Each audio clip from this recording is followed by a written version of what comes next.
Halo teman-teman sekalian, Assalamualaikum warahmatullahi wabarakatuh. Ketemu lagi dengan saya, Rahmat Petuguran dari Jurusan Bahasa dan Sastra Indonesia, Universitas Negeri Semarang. Teman-teman, dalam serial diskusi tentang Critical Discourse Analysis atau analisis wacana kritis, kita sudah sepakat bahwa analisis wacana kritis merupakan satu pendekatan studi yang cukup khas ya, yang berbeda dengan pendekatan analisis wacana yang lain, sekaligus berbeda dengan pendekatan analisis linguistik ya, yang lain secara lebih umum gitu ya. Nah, tetapi kita belum pernah mendiskusikan secara lebih detail, lebih mendalam, bagaimana sih perbandingan critical discourse analysis dengan pendekatan analisis wacana yang lain. Nah, oleh karena itu, pada kesempatan hari ini saya ingin mengajak teman-teman berdiskusi tentang 4 pendekatan dalam analisis wacana. Dengan mempelajari 4 pendekatan ini, kita nanti mudah-mudahan ya bisa memahami posisi critical discourse analysis dibandingkan dengan pendekatan analisis wacana yang lain. Nah, teman-teman, menurut Judith Baxter dalam Discourse Analytic to Text and Talk ya, setidaknya ada 4 pendekatan analisis wacana. Yang pertama adalah discourse analysis, yang kedua adalah conversational discourse analysis, yang ketiga adalah critical discourse analysis, dan yang keempat adalah feminist post-structuralist discourse analysis. Nah, apa sih perbedaan keempatnya? Itu yang harus kita pahami supaya kita memahami posisi critical discourse analysis gitu ya. Yang pertama adalah discourse analysis ya. Jika diibaratkan sebagai sebuah pohon, discourse analysis ya itu bisa disebut sebagai ya pohonnya itu sendiri ya, yang kemudian melahirkan cabang-cabang analisis wacana yang lain. Tetapi Baxter berpendapat bahwa discourse analysis ini memiliki semangat yang cukup berbeda dengan critical discourse analysis, semangat yang berbeda dengan conversational discourse analysis, dan apalagi feminist post-structuralist discourse analysis gitu ya. Nah, kekhasan pada discourse analysis adalah perhatian kita sebagai peneliti itu hanya tertuju pada elemen-elemen formal kebahasaan yang ada dalam wacana tersebut gitu ya.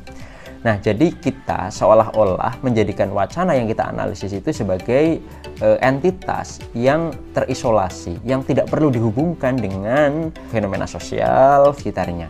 Jadi perhatian kita ketika menggunakan discourse analysis adalah memperhatikan elemen-elemen kebahasaan yang menyusunnya. Dan bagaimana elemen-elemen kebahasaan itu terhubung satu sama lain sehingga membentuk satu kesatuan gagasan, satu kesatuan wacana gitu ya. Jadi perhatian kita hanya tertuju pada teks dan elemen-elemen yang menyusunnya. Itulah yang membuat discourse analysis berbeda dengan yang lainnya. Nah, pendekatan yang kedua menurut Baxter adalah conversational discourse analysis ya. Sebagaimana namanya, ini pendekatan analisis wacana yang khususnya digunakan untuk menganalisis wacana dalam bentuk conversation, dalam bentuk obrolan, dalam bentuk perbincangan. Misalnya dalam wawancara, dalam debat, dalam diskusi publik ya. Kenapa conversation itu perlu pendekatan khusus ya? Karena dalam peristiwa kewacanaan atau peristiwa diskursif yang melibatkan banyak subjek itu ada fitur-fitur linguistik khusus ya. Apa fitur khususnya? Misalnya berkaitan dengan gilir tutur ya. Bagaimana subjek-subjek yang terlibat dalam conversation itu, dalam perbincangan itu membagi dan berbagi kesempatan berbicara misalnya. Ada juga turn taking ya, atau pengambil alihan kesempatan berbicara misalnya, atau pemenggalan gitu ya.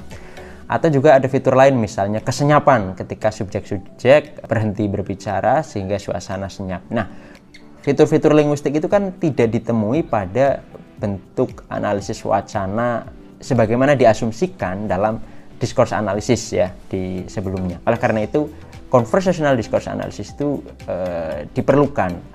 Biasanya digunakan untuk mengkaji wacana dalam bentuk wawancara, debat, diskusi publik, interogasi, dan semacamnya.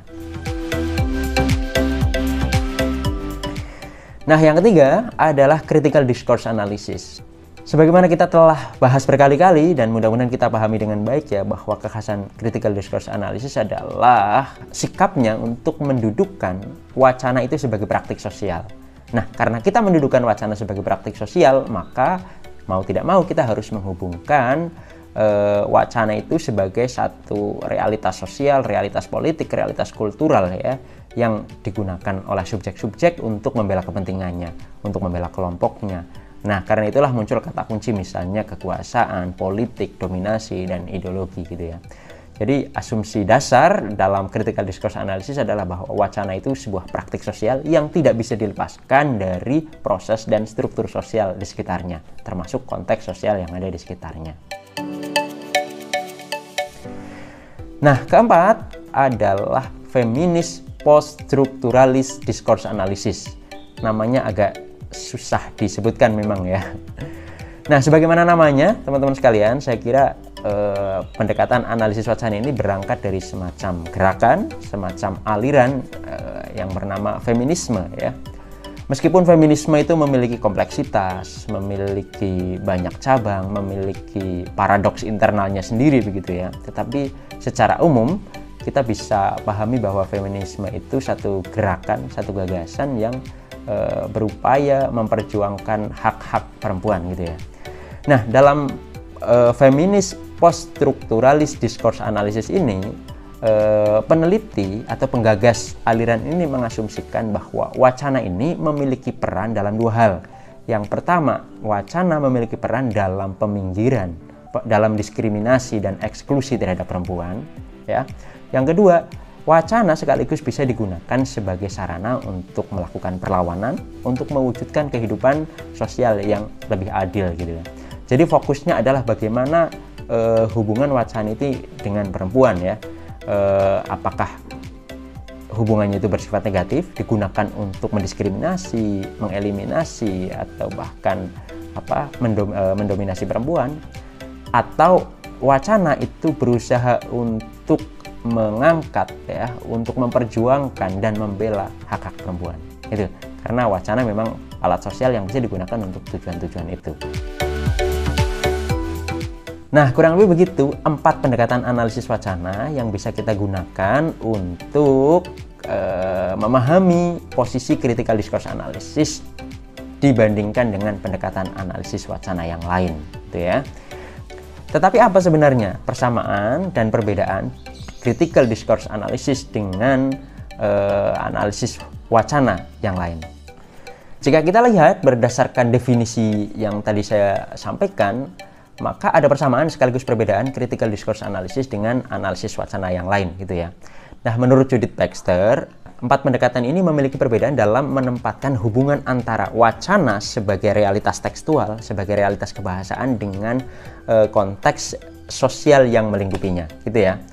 Nah, dalam discourse analysis atau analisis wacana, kita tidak mempersoalkan hubungan antara teks ya, antara wacana dengan background sosialnya, dengan realitas kultural, realitas politis, realitas ideologis yang ada di sekitarnya.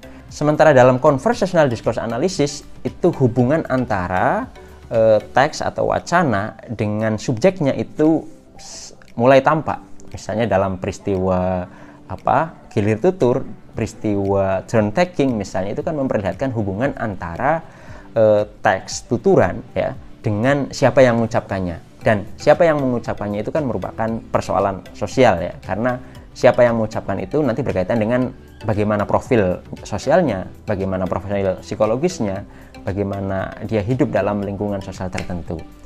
Nah, sementara critical discourse analysis memiliki posisi yang jelas yang berusaha menghubungkan mikrostruktur wacana dengan praktik sosial. Jadi dia punya posisi yang tegas menghubungkan bentuk-bentuk formal kebahasaan dengan proses sosial dan struktur sosial yang melingkupinya gitu ya. Sementara feminis post-structuralist discourse analysis ini memiliki kekhasan karena berupaya mempersoalkan wacana itu dalam perjuangan atau penindasan terhadap subjek yang khas, yaitu perempuan. Itulah yang membuatnya berbeda. Sementara kesamaan mendasarnya, 4 pendekatan itu adalah bahwa 4 pendekatan itu menjadikan wacana sebagai objek kajiannya. Wacana itu bisa berbentuk teks ya, bisa berbentuk obrolan. Nah, dalam dunia digital sekarang, teks itu juga berkaitan dengan image. Bahkan para pengkaji analisis wacana juga berupaya menemukan modalitas wacana yang lain di luar teks, talks, dan image tadi gitu ya. Nah, demikian teman-teman sekalian, ulasan singkat saya mengenai perbedaan antara diskurs analisis dengan pendekatan analisis wacana yang lain. Mudah-mudahan pembahasan singkat ini memberi kita pemahaman yang cukup ya untuk memahami posisi critical discourse analysis dalam semesta, dalam pendekatan analisis wacana yang lain. Kita ketemu lagi di kesempatan yang akan datang. Bersama saya Rahmat Kutuburan. Assalamualaikum warahmatullahi wabarakatuh.